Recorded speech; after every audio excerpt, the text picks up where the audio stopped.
Welcome to That Entrepreneur Life, a podcast about entrepreneurship that takes you from idea to launch and beyond.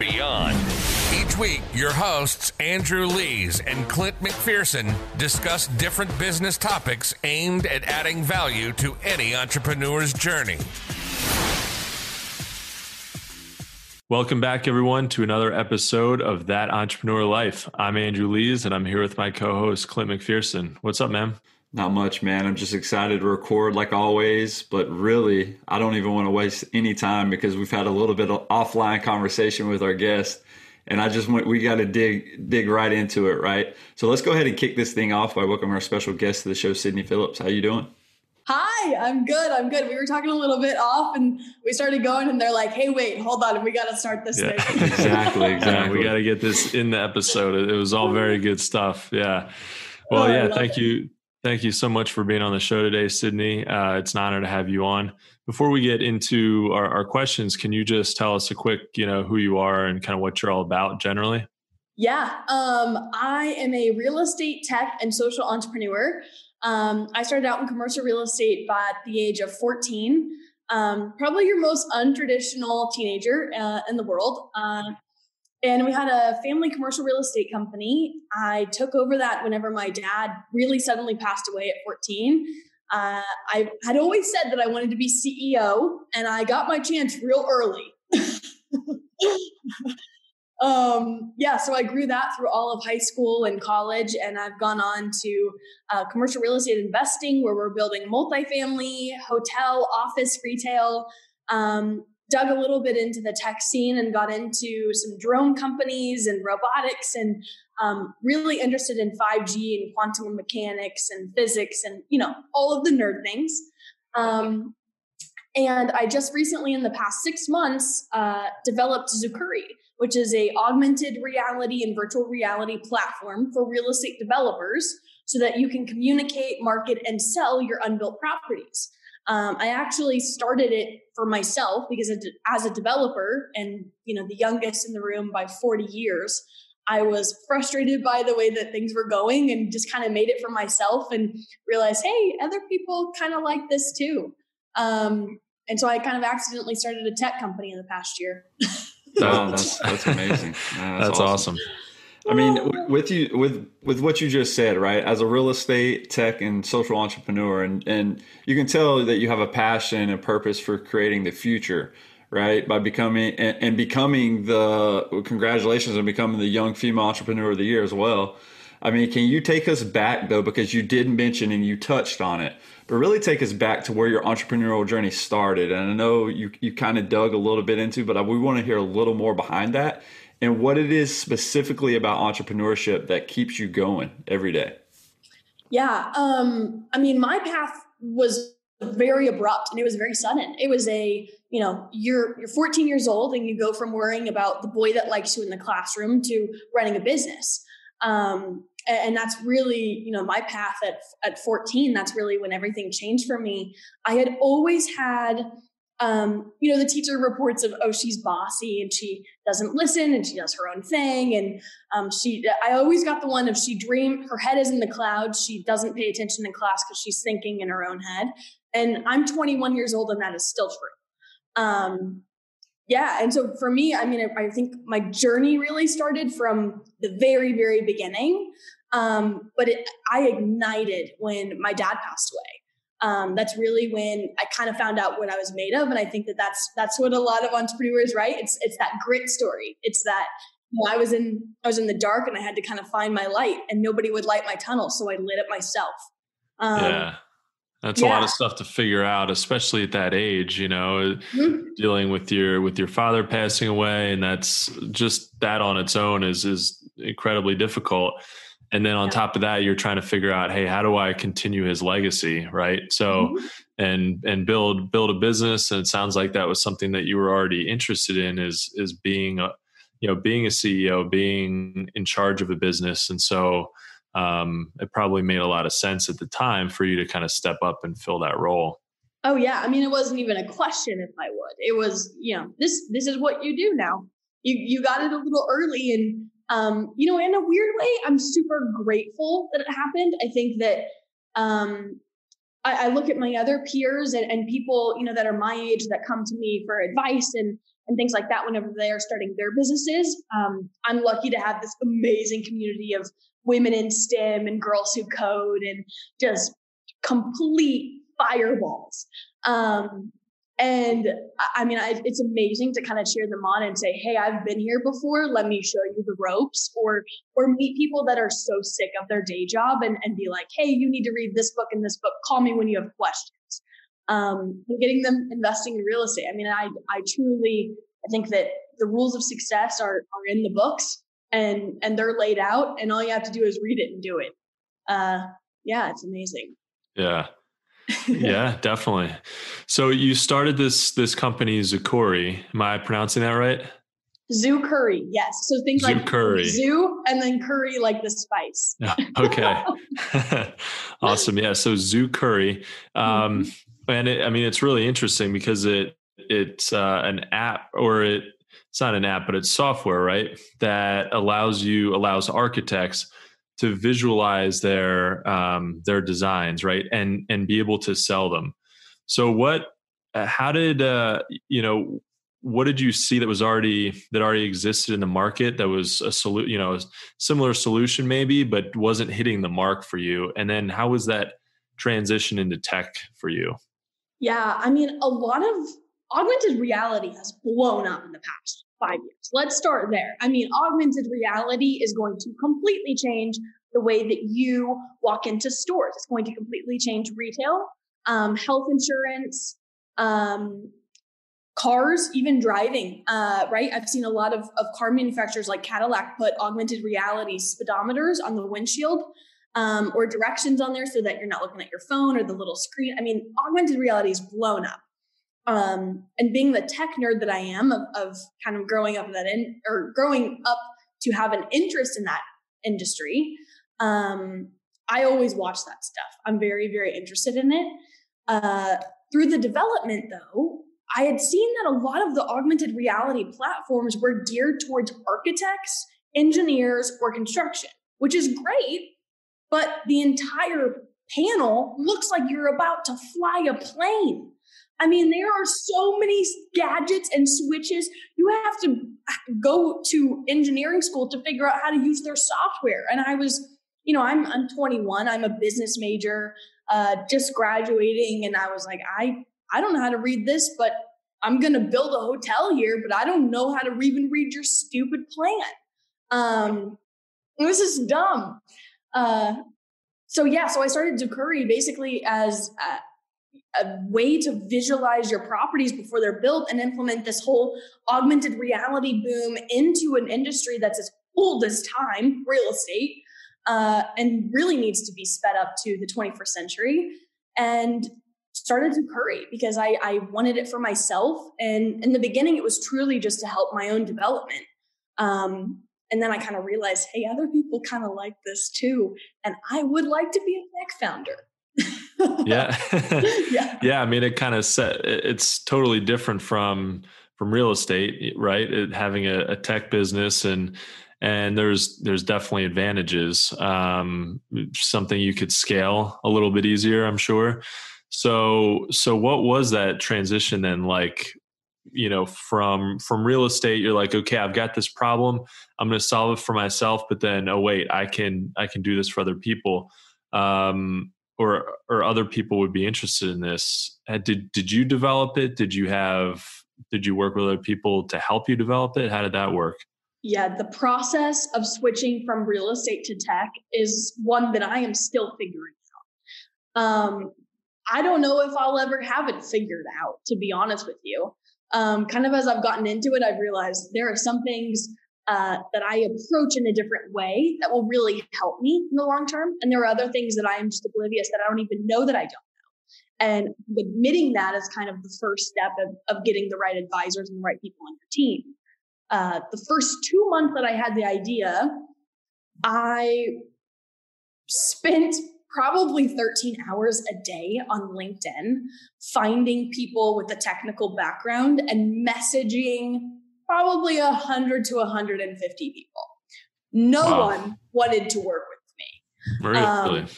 No one. Was it, is it the challenge, the technical challenge of it, or really?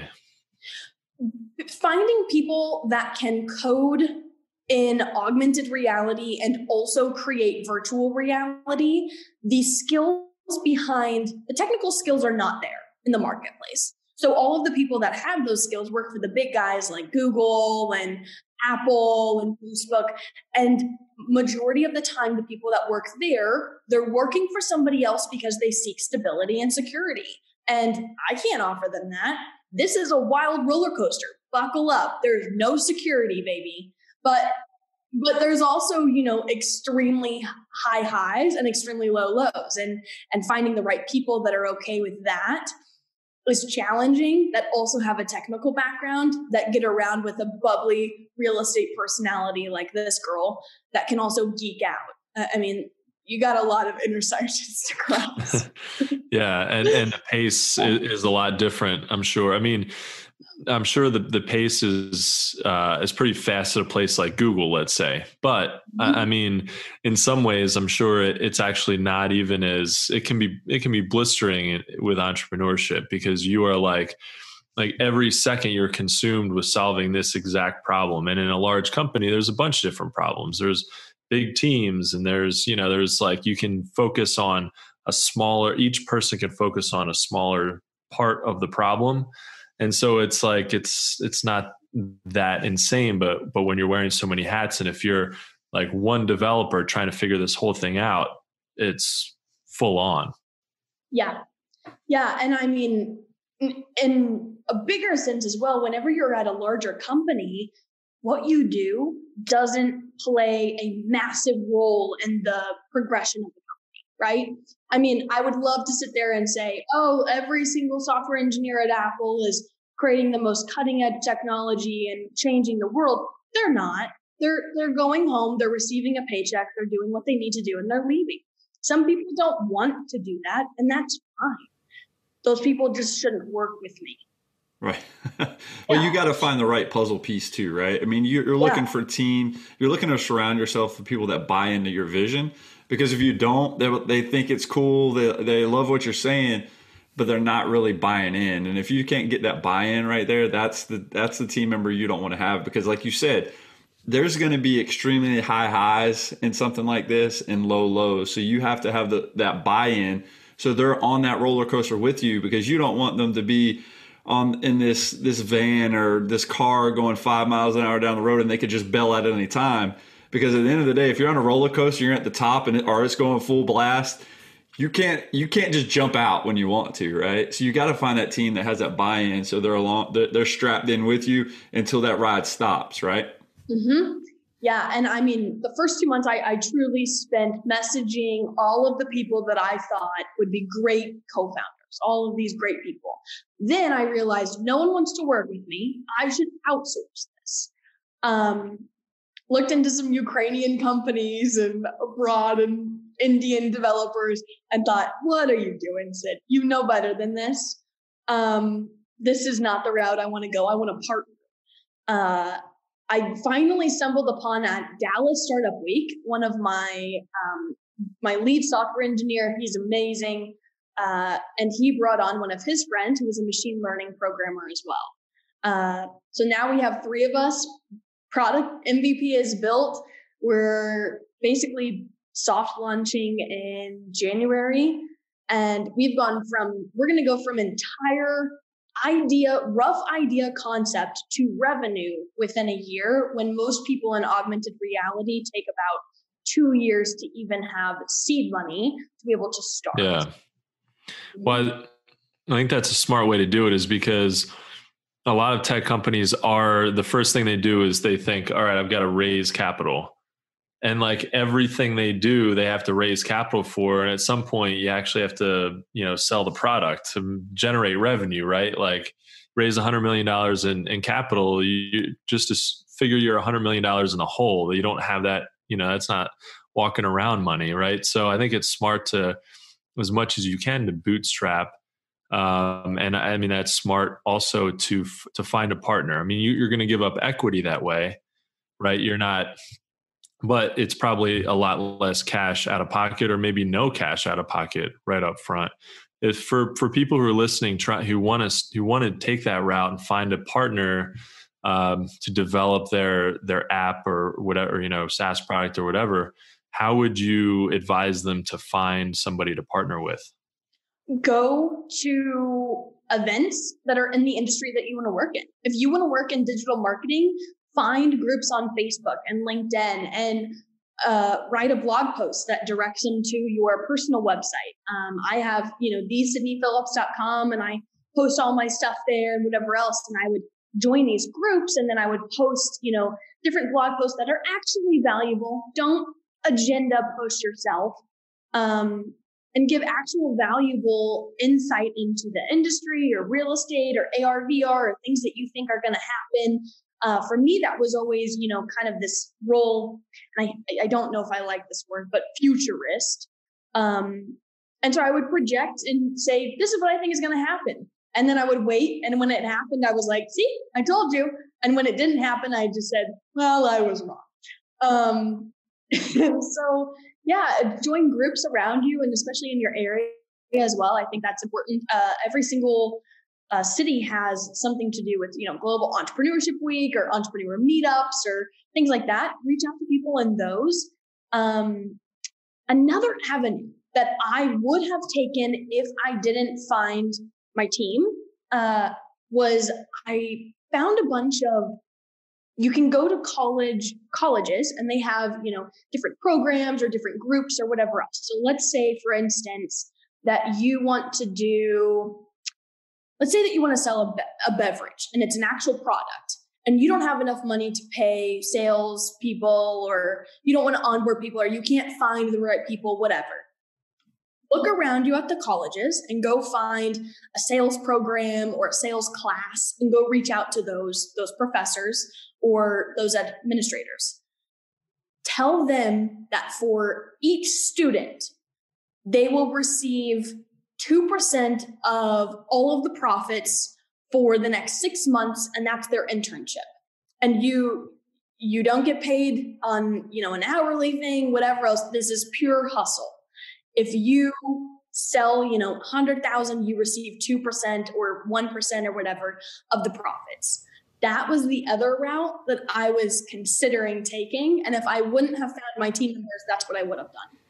Yeah, I like how you bring that up, because a lot of individuals that are in the podcasting space like us, they'll leverage individuals that need experience, right? Mm-hmm. For an internship, but in broadcasting or whatever it is that would relate directly to what you're doing. So that could be business too, right? So all these programs that have business courses or whatever, and these individuals need experience, they need internships. You can do it for pennies on the dollar, or you can do it where it's like you said, a percentage, or it's just a credit for their course to get them their hours quicker, so they don't have to go and do some random internship they're not interested in. And going to leverage those programs, that is fabulous advice. And I'm 100% behind you on that one. Yeah, and they also buy into it more, right? I think reading from a textbook and then taking a test, I can name 0 times ever that I've ever had to take a test to prove my knowledge or my skills. And there's a reason why most entrepreneurs aren't good at school. It's because you don't follow the rules. Right. Rules are meant for, structure and systems. And as entrepreneurs, your whole goal is to ruin the system. So I think, incorporating at least even a hands-on experience is not only great for the students involved and also the professors and the program and the credibility of the institution or the organizations. I mean, you also get great advice and fresh eyes that haven't been in the industry for such a long time that can say, that's dumb. That's a dumb process. Why do you do it that way? Right. Mm-hmm. I love that perspective. And I mean, with this, Sydney, there's different motivations behind entrepreneurship, and we all know that, right? Yep. But what is your personal perspective on balance in entrepreneurship, and why balance itself could be one of the biggest lies when it comes to entrepreneurship culture? I think things are only ever balanced for a moment in time. So let's say that you have, work and personal life, and you're really trying to do 50 hours a week on this one and 50 hours and balance it.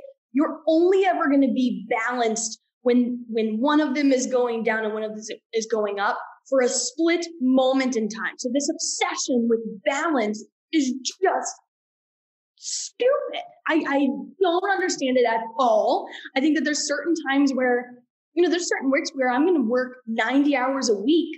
I'm not going to have any clean clothes. I'm going to be eating in and out every single day or take out, and I'm not going to talk to my family. That's fine. That's totally fine. There's other weeks, in the holidays where I don't want to be on customer calls, partly because everybody else is kind of with their family. So this is my time to also be with my family. It has to be flexible, and that's this, and it goes both ways, right? There's like this hustle culture of like, you need to work 90 hours a week every single week or you won't be successful. Well, there's a reason why I have many, many businesses, and that's because I love to work. I hate to work on the same thing. So working on, different businesses is what avoids my burnout. But for other people, that might be like, working out every day or going to go catch drinks with friends or relationships or whatever else. So I think knowing yourself is the most important part behind that, and knowing what your balance looks like, because everybody's balance doesn't look the same. I'm sure there are a lot of people that would look at my balance and say, that looks awful. But I would also look at a lot of other people's balance and be like, that looks terrible. Sure. Yeah, I agree with that. I think balance is, it's very, very hard to achieve. And I think what you said about it being, everything can be balanced in a moment and that's it. It makes sense, because you really do. There are times when everything does feel perfectly in harmony and balanced. So I've got all this, work done, and I'm good there, and I can really focus more on personal life. But then things tip out, and it's not necessarily like you said. I don't think it's bad to have things a little bit out of whack. Like nothing's perfect all the time. So it's kind of a state that you're balance. Maybe it's a state that you're always sort of chasing, but as long as you're not obsessed with it, and as long as you understand that it is fleeting and momentary, then for sure you're probably all right. I envision the Seesaw Method, right? Where it's like, okay, when you're in chemistry class or whatever it is, and you're trying to balance something out to where it's like, okay, I got a scale and now, it's perfect. That's what we need. You're never going to have it that way, right? Because again, like you said, your amount of hours that you need to work to be successful might be different than the amount of hours you need to spend with your significant other or your spouse or whatever that person is, or your kid, to where it's like they need time for sure, or you need that time with friends or whatever it is for sure. But it's like, again, it's for that moment in time, and then now it needs to go back here, because that's where you're better in your headspace, and you're playing to your advantages, and you're playing to your strengths there too. So it's like, that seesaw, if you get the same person, you get me on both sides, and I'm just sitting here like, okay, dude, what's happening, bro? Like, we both weigh the same. Who's going to push off first? I'm waiting, right? Dude, we weigh the same. We're never going to go back and forth unless we push.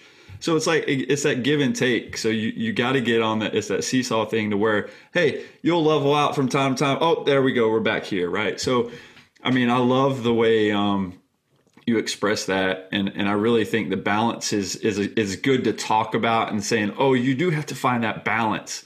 That balance that works for you, not the balance that keeps you balanced the whole entire time, right? Mm-hmm. Success can look however you want to look like. If it's a side hustle and all you do is have fun and travel the world, and I have a couple of friends that's what they do. They have an online business. They look at it for 30 minutes a day, and they can travel the world, and they have the best time of their lives. Would I be able to do that? Oh God, no. Oh my gosh, no. I would not be able to sit down for an hour. That would be fun for like a week, and I'd be over it. I'd probably start another business in that week, to be honest. Yeah. Yeah. I mean, everybody works differently, but I respect them. And I mean, they're grinding and they're making so many memories and they're truly living their successful life. So am I. Looks different. Right. Exactly. And as long as you figure out what that is for you and you're doing that, then that's the important thing. Mm-hmm. So and if you don't know what it looks like for you, I would recommend, if you're a female entrepreneur, I would recommend reading Figure It Out by Marie Forleo, or no, Everything is Figure Outable by Marie Forleo, or read some business books. Go in and go, there's no shame in reading some self-help business books. I think figuring out what you want is really the first goal, and you should do that way before you even start something. Definitely. Yeah. And knowing what a business will entail, or not, nobody's ever going to have a perfect idea or understanding of what the business is going to look like after they get started. Right. I mean, that's really hard to predict, but if you can at least get an idea, start with a plan and understand, what am I really getting myself into? Because I talk to a lot of entrepreneurs who they want to launch a product and they really don't know what that means. They have no idea. Maybe they read the 4-Hour Work Week and they think that's what it looks like. Maybe they think that they have to grind 90 hours a week and that's what it has to look like. But it's something in between, it's misleading on both ends of the spectrum. And so understanding kind of roughly what you're going to have to do on a daily basis to launch your business and to make it sustainable for you that's important, because a lot of people just don't know what they're getting themselves into. Yeah. And ask yourself, how am I going to have fun every day? Yeah. Like, what part of my day is like the best part? And if it's going home, don't do it. If going home or leaving the office is the best part of the day, you're already in ground zero. Right. The thank God it's Fridays. I hate that, man. I'm like, I grew up like that, and everybody around me, thank God it's Friday. We're gonna go chill on the weekend. But I'm like, come on, man. Like, if you're not doing what you love every day, get out quick. I've talked about this so many times with my friends, as far as, if you're more excited about Friday night than Monday morning, then you are wasting your life. Exactly. And it is an absolute miracle that we're even here. It's an absolute miracle that you were even born in this era and time, and not to get all philosophical, but I mean, the chances that you're even alive. Gary Vee, I'm a huge Gary Vee fanatic. And he says all the time, your odds of being alive are 1 in 400 trillion. 400 trillion? Are you kidding me? And you're excited about 2.5 days. And most of it, you just go grocery shopping and laundry. Are you kidding me? That's what you're living for? Yeah. Wake up. Yeah. No, it's so funny. I mean, I definitely enjoy relaxing and sort of like tipping the scales back to, to just kind of enjoying and soaking it in. But after a couple of days or after one solid day of that, usually I'm like, all right, I got to do a little something, even if it's 2 or 3 hours worth of work. I mean, I feel better on Monday. I feel a little productive over the weekend. And yeah, it's just, that helps. That definitely helps with the balance, because and it works for me. Exactly. So with, you're obviously super busy, but you love it that way, and that's awesome. But how do you manage your schedule with everything that you do? And what does a typical day in the life of Sydney look like? There is no typical day. I thought you might say that. There's absolutely, every day I have no idea what's happening. I normally use time blocking. I found that was really helpful. I will mention this. There's a book called The 12-Week Year, and it's basically how to get more stuff done in 12 weeks than most people get done in a year. And that book changed my productivity. I time block, and when you give yourself, an hour to finish all of your referral program, it's amazing what you get done when you know that you don't have time to screw around on Instagram or answer messages or whatever else. I think another thing that I do is I turn off my phone when I walk into the office at 7:00. my phone is off and it only turns on I try to keep all my calls past 1 p.m. because I work best in the morning, and that's really when my mind is the clearest. And then I kind of need an energy revamp in the afternoon. So I book things, with calls and whatever else. So I turn off my phone for sure. I think time blocking has been really valuable. Reading that book, 12-week year, has been really valuable. Overall, I think, no day looks even remotely similar for me. Every single month is like a different season or a different project or different things that you're working on. And I think that's the most exciting part of all of it, is because, I'm hands deep with the engineers one day, and then I'm on the design side one day, and then I'm doing financials one day. Truly, you have to be a Jane or a jack of all trades to run a company. Yeah. Yeah, definitely. And I think, I agree that I think having every day look a little bit different is nice. It's, it kind of reminds me of college actually, where and when I was in college, I knew this was pretty cool, that I had all these different classes and I was learning about all these different things, and it wasn't all the same all the time. Every day was a little bit different. And I knew that I was afraid I was going to miss that when I got out into the working world. And I definitely did miss it with my full-time job right out of college. I'm like, man, so I just do this one thing all the time, every day. This is not cool,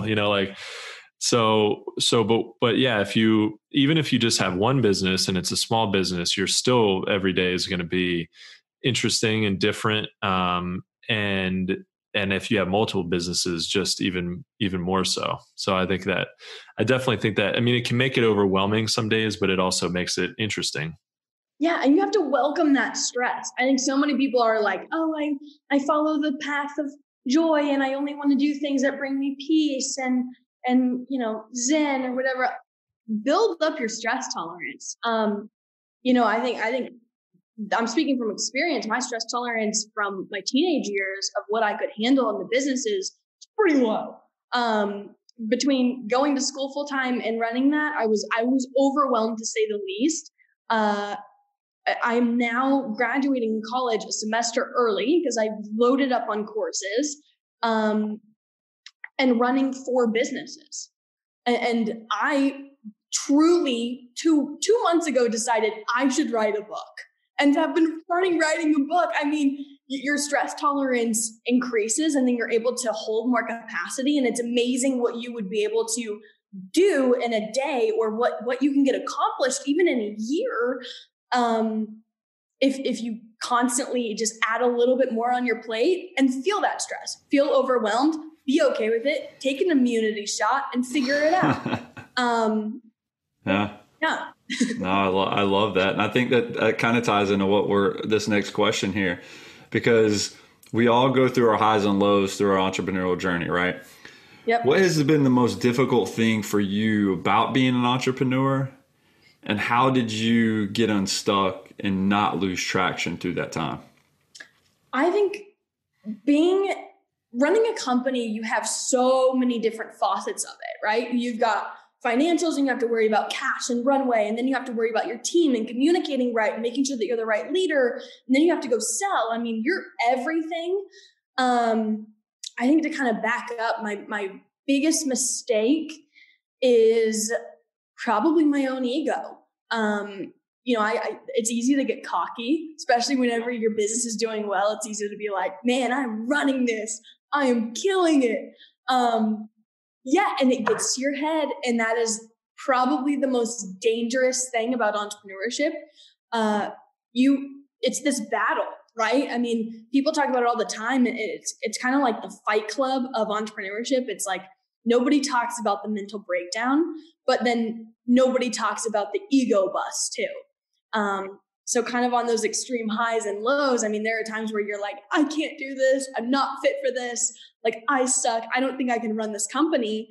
There's also times where you're like, I am the only person in the world that can do this, So I think balancing those, for the lack of better word, I hate the word balance, but balancing those, I think is key. I think getting unstuck, whenever you are stuck, do the things that don't relate to that. So I was very stuck on, the team and the product. And so I thought, all right, fine. Nope. So I can't get through to that. That's fine. I'll just go the other route and I'll start talking to customers. So before I brought on everyone, I talked to 150 customers in those 2 months that I was trying to bait people and just get someone to join our team. And so, so if one road closes, don't stop and don't become fixated and obsessed with it and like, oh, it's not working. And that's where people lose their traction, because they're waiting on this thing to fall in place. And sometimes you just need to give it time for it to fall into place. Yeah, definitely. And you've got to figure out a workaround. There's no real excuse for something to not, like, okay, I've done everything I can do and this is as far as I can take it. There's always some kind of workaround. Well, usually, definitely got into situations with online sales, working with platforms like Wayfair to be, to just throw them completely under the bus, and even Amazon, but Wayfair has done this where they've messed with our pricing, and they have these algorithms that set pricing automatically. And we're like, hey, send them an email. Hey, can you just drop the algorithm? Just set our pricing to our set pricing. And you'd think that'd be super easy. And then like 50 emails later, and they still haven't done it. And you're literally like, well, I don't have the only way I could fix this is having access to their platform. So, I mean, we just didn't ship orders until they finally fixed it. But it's like, usually there's almost always something you can do. Sometimes you do run into a situation where it's like, all right, I actually can't do anything right here. Yeah, Andrew, welcome to corporate. Yeah. They do not move fast, do they? Not at all. Yeah, dealing on the back end with large companies, that's probably one of the most difficult things about being a small business. Is it's like you're trying to be agile and nimble and quick, and you are, except that when you have to deal with bigger companies, which sometimes you kind of do, or at least it makes things easier. It can be really difficult to work with those businesses because, oh man, I reached out to on LinkedIn. I reached out to like 50 different people from Wayfair who were, who I thought could help me. And I just started messaging them because I'm like, somebody's got to help me out here. Like, so there's usually, and like that got some action, but sometimes it just takes some real, you got to think outside of the box. And, but you're right. You've just got to work through it, whatever it is, and figure out a solution, and you can't get stuck. I mean, sometimes you're on the right path and you know what you're supposed to be doing. And that's the most frustrating because you're like, I know I'm supposed to be doing this. I can't get through this roadblock. And sometimes the best thing to do is to leave it for a week, go focus on customer development and come right back. And sometimes everything falls into place. Exactly. Yeah. Or maybe it's for some reason that your problem a week ago is just moot now. You've done something else that now you're like, that's not even a problem anymore for whatever reason. It's like the fire took itself out. The trash took itself out. Yeah. Yeah, exactly. I love it. So Sydney, as we wrap up this episode, if there's one piece of advice, you could offer our audience, what would that be? Oh boy. I think I've got two. I think my first piece of advice is that it's incredibly important to be in touch with both your masculine and your feminine energy in business.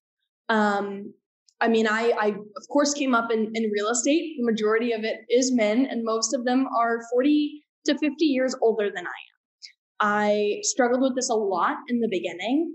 as I'm a pink suit wearing blonde girl that loves, sparkle and glitters or whatever else. But I also love to play in the dirt and get down to business and talk numbers. And I'm a straight shooter. And so I really struggled with managing both of those sides and what to project. I think in the beginning, I was very uncomfortable with, how girly I was and felt like I had to show up in a black suit or a blue suit, or you have to be this kind of professional or whatever else.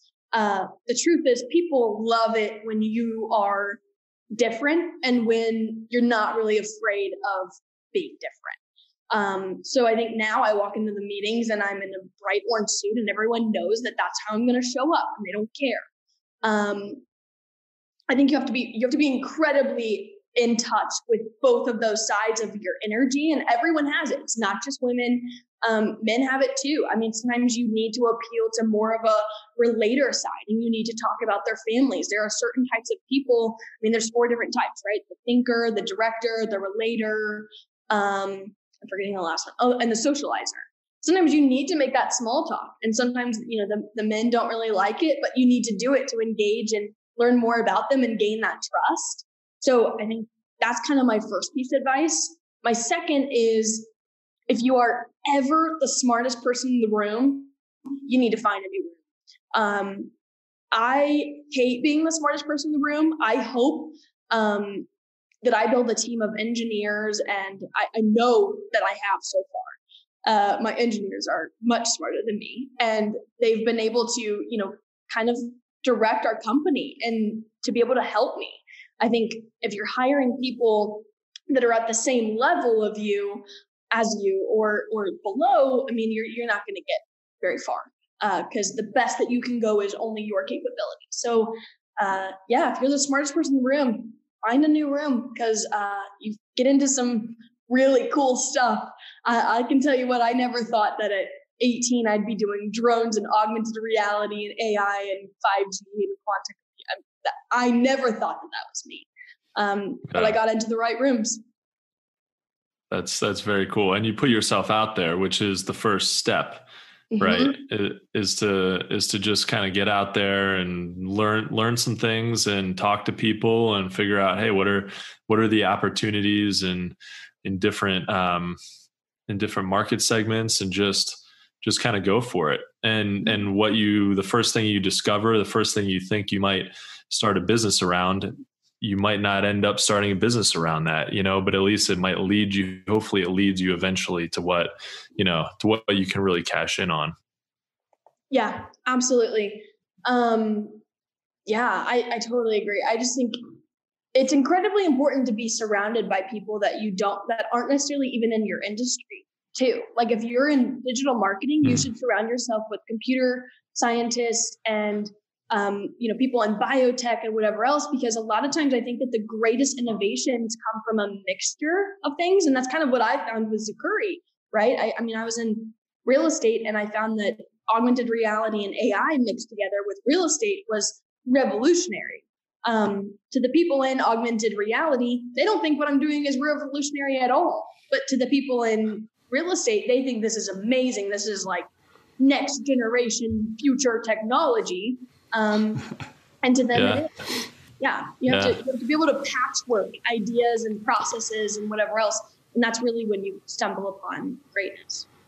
Oh, I love all of that. Really cool. And just like you said, guys, listen to what Sydney just said. Find the right room. But I think that's a wrap for this episode. And from the both of us, Sydney, we want to thank you for taking the time out of your day to join us and adding value on what we're doing on our podcast. Of course. It was nice to catch up with y'all. Yeah, you too, Sydney. Well, guys, thank you so much for listening to That Entrepreneur Life. To learn more about what Sydney is working on, check out Zukurri.com or the Pink Suit Podcast on iTunes. If you like what you heard today, make sure to subscribe to our podcast on iTunes or any other major podcast directory. You can also find us on all the socials and on thatentrepreneurlife.com. And with that said, we also want to quickly give a special shout out to our family, friends, to include all of our listeners, followers, and subscribers. Thanks for continuing to support what we do, guys, as entrepreneurs. And don't forget to join us next week for another episode of That Entrepreneur Life. Thanks for listening to That Entrepreneur Life podcast.